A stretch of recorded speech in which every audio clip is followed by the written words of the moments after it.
कृष्णा, ये जो भगवान की लीला स्थली है इसे ज्ञान गुदड़ी कहते हैं। इसी ज्ञान गुदड़ी स्थान में भगवान की कई लीला जो रहस्यमय लीला विराजमान है। तो ये जो ज्ञान गुदड़ी लीला स्थली है, इसी लीला स्थली में भगवान ने महारास लीला की। इसी ज्ञान गुदड़ी स्थान में भगवान शिव जी गोपी बन के विराजमान हैं। इसी ज्ञान गुदड़ी स्थान में भक्ति देवी और नारद जी का संवाद हुआ है।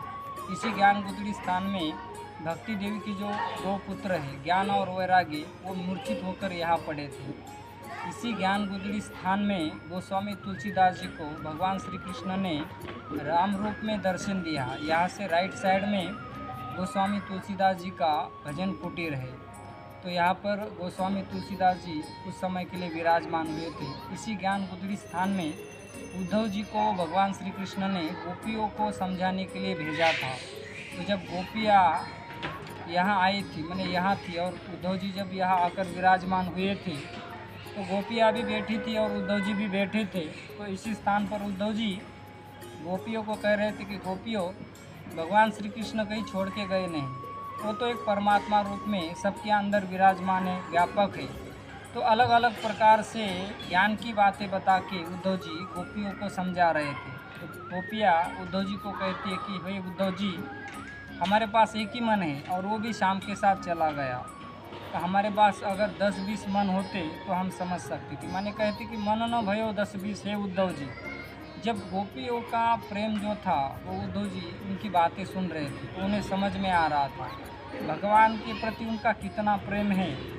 उनके बातों से उन्हें झलक आ रहा था, समझ रहा था।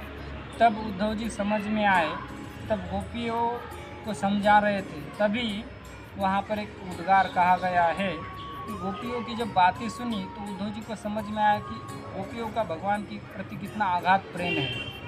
तो इसलिए कहते हैं, उद्धव सुद्धो है गयो सुन गोपियों के बोल, ज्ञान बजाओ डुगडुगी प्रेम बजाओ ढोल। तो उद्धव जी जो ज्ञान की गुदड़ी लेकर आए थे इस स्थान में, तो ज्ञान उनका तहस-महस हो गया और गोपियों का भगवान के प्रति जो भी प्रेम है वो देखकर वो भी इस प्रेम में डूबने लगे। तो उसी समय उद्धव जी ने गोपियों के चरण की जो रज थी वो अपने मस्तक पर लगा दी। तो यहाँ की रज की बड़ी महिमा है भक्तों, कि यहाँ की रज की एक ऐसी एक महिमा है। एक बार वो मुक्ति गोपाल जी से कहती, हे गोपाल जी, मेरी मुक्ति कैसी होगी? तो गोपाल जी कहते, ब्रज रज उड़े मस्तक पे तो मुक्ति मुक्त हो जाए।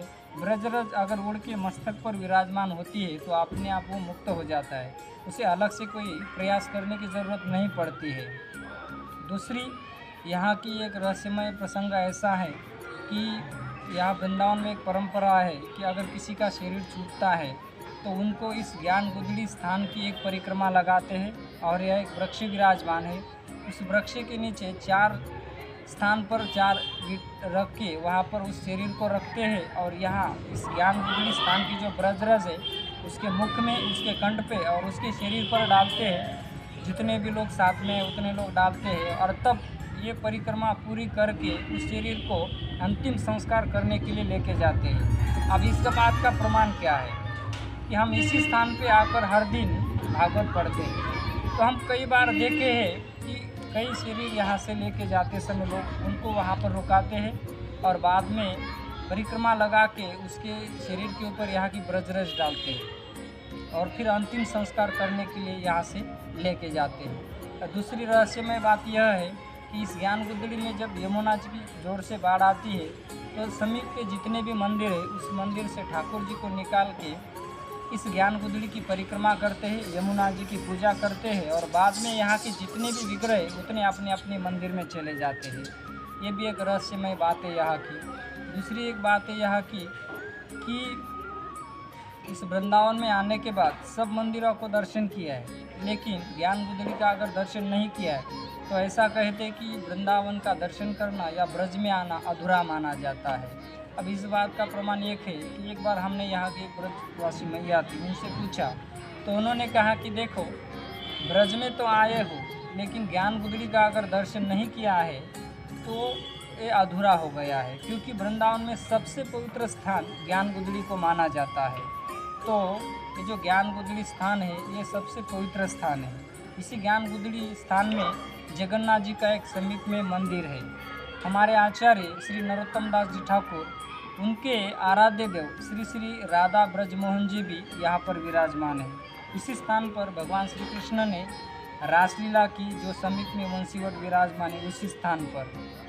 तो ये ऐसी विशेष लीला स्थली है और इसी स्थान पर जब यमुना जी आती है तो सभी ब्रह्मांड के तीर्थ यहाँ आकर विराजमान होते हैं। इसलिए कहते हैं ना कि सब तीर्थ बार बार, गंगा सागर एक बार। इसी तरह से वृंदावन के सब दर्शन किए, लेकिन ज्ञानगुदड़ी का अगर दर्शन नहीं किया है तो वृंदावन का आना या दर्शन करना अधूरा माना जाता है। तो ऐसे ही विशेष दिव्य भगवान की लीला स्थली है। आज भी यहाँ पर इस लीला स्थली का केवल दर्शन करने से मन में शांति की प्राप्ति होती है। तो ज़रूर जब भी समय मिले कभी इस ज्ञानगुदड़ी स्थान पर आकर हमें दर्शन करना चाहिए।